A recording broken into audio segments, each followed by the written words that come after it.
Je suis Hélène Angelier-Coussy, enseignante-chercheuse à l'Université de Montpellier. Donc, je suis diplômée de l'INP Pagora à Grenoble et j'ai fait ma thèse au CERMAP à Grenoble également.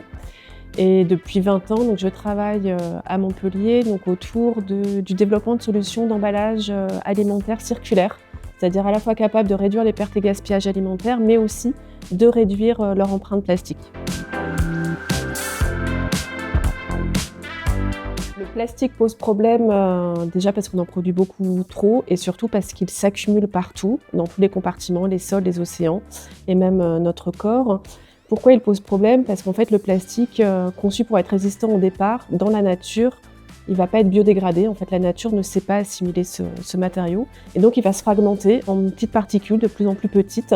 Et une fois qu'il est sous forme de petites particules, il va se disséminer partout dans l'environnement et pénétrer les chaînes alimentaires, traverser les barrières biologiques, migrer dans les cellules jusqu'à atteindre les organes.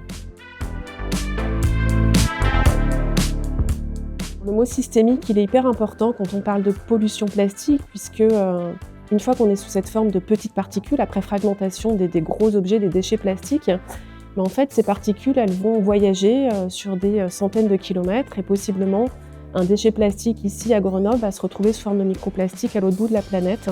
Donc on est vraiment sur une notion de déchets sans frontières.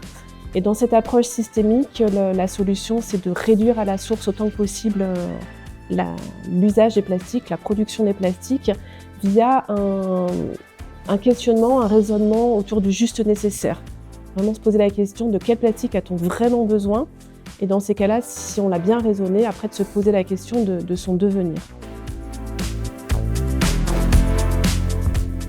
Il existe des alternatives biodégradables, mais là encore, attention aux fausses bonnes solutions. Il faut vraiment se poser la question, est-ce que c'est vraiment biodégradable en conditions naturelles et pas seulement dans des conditions de compost très particulières où on a besoin de chauffer la matière pour que ça se biodégrade.